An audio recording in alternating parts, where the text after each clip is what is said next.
Now, I'd like to turn to another subject. The courts in our country provide a legitimate venue for campaigns to challenge what they view as irregular election practices. Now, courts have the final say on how the law applies to those challenges. We have a renowned legal expert here to address the Trump campaign's activities in court. Mr. Ginsberg, you've spent your entire career representing Republicans in election-related litigation. You served as the National Counsel on Republican presidential campaigns in 2000, in 2004, and in 2012. You played a key role in the 2000 Florida recount that led to the Supreme Court's decision in Bush v. Gore. You served as the co-chair of the Presidential Commission on Election Administration.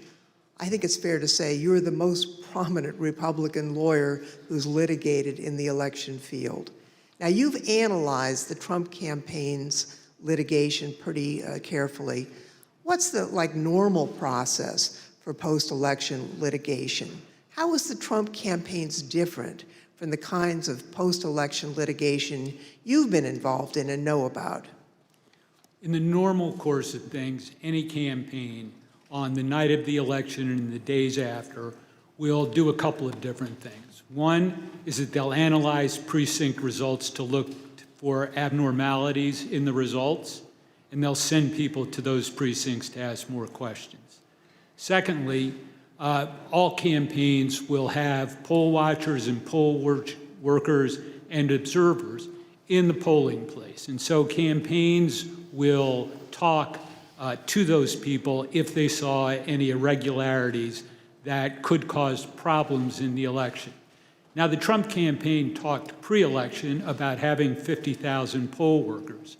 So presumably, they did have eyes on the ground in all these places. And so in the normal course of things, a campaign will analyze the reports that come in. Trump campaign had a couple of basic problems, however. Number one, the 2020 election was not close. In 2000, that was 537 and close. In this election, the most narrow margin was 10,000 and something in Arizona, and you just don't make up those sorts of numbers in recounts. And when the claims of fraud and irregularities were made, you've heard very compelling testimony from Mr. Stepien, from Matt Morgan, from Alex Cannon about those claims and how they didn't believe them. And so that put the Trump campaign on sort of a process of bringing cases without the actual evidence that you have to have in which the process is designed to bring out. So are you aware of any instance in which a court found the Trump campaign's fraud claims to be credible? No, there was never that instance. In all the cases that were brought, and I've looked at the more than 60 that include more than 180 counts, and no, the simple fact is that the Trump campaign did not make its case. The Select Committee has identified 62 post-election lawsuits filed by the Trump campaign and his allies between November 4th, 2020 and January 6th, 2021. Those cases resulted in 61 losses and only a single victory, which actually didn't affect the outcome for either candidate. Despite those 61 losses, President Trump and his allies claim that the courts refused to hear them out, and as a result, they never had their day in court. Mr. Ginsberg, what do you say about the claims that Mr. Trump wasn't given an opportunity to provide the evidence they had of voter fraud? In fact, did they have their day in court? They did have their day in court. About half of those cases that you mentioned were dismissed at the procedural stage for a lack of standing. The proper people didn't bring the case, or there wasn't sufficient evidence and it got dismissed on a motion to dismiss. But in the other, there was discussion of the merits that was contained in the complaints. And in no instance did a court find that the charges of fraud were real. And it's also worth noting that even if the Trump campaign complained that it did not have its day in court, there have been post-election reviews in each of the 6 battleground states that could have made a difference. And those ranged from the somewhat farcical Cyber Ninjas case in Arizona to the Michigan Senate report that was mentioned earlier, the hand recount in Georgia that Mr. Pack addressed. And in each one of those instances, there was no credible evidence of fraud produced by the Trump campaign or his supporters. Thank you. You know, as Mr. Ginsberg has explained, there are no cases where the Trump campaign was able to convince a court that there was widespread fraud or irregularities in the 2020 election. Over and over, judges appointed by Democrats and Republicans alike directly refuted this false narrative. They called out the Trump campaign's lack of evidence for its claims, and the judges did that even in cases where they could have simply thrown out the lawsuit without writing a word. You can see behind me a few excerpts from the decisions in these 62 cases. The Trump campaign's lack of evidence was criticized by judges across the political spectrum.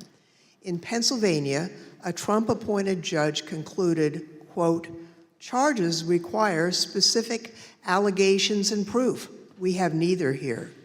Another Trump-appointed judge warned that if cases like these succeeded, quote, "Any disappointed loser in a presidential election able to hire a team of clever lawyers could flag claimed deviations from election results and cast doubt on election results." The list goes on and on. Allegations are called, quote, "an amalgamation of theories, conjecture, and speculation." In another, strained legal arguments without merit, unsupported by evidence, derived from wholly unreliable sources, a fundamental and obvious misreading of the Constitution. The rejection of President Trump's litigation efforts was overwhelming. 22 federal judges appointed by Republican presidents, including 10 appointed by President Trump himself, and at least 24 elected or appointed Republican state judges dismissed the president's claims. At least 11 lawyers have been referred for disciplinary proceedings due to bad faith and baseless efforts to undermine the outcome of the 2020 presidential election. Rudy Giuliani had his license to practice law suspended in New York, and just this week, a newly filed complaint will potentially make his suspension from practicing law in D.C. permanent. And as we've just heard from perhaps the most preeminent Republican election lawyer in recent history, the Trump campaign's unprecedented effort to overturn its election loss in court was a deeply damaging abuse of the judicial process. As stated by U.S. District Court Judge David Carter, this was, quote, "a coup in search of a legal theory." Thank you, Mr. Chairman. I yield back.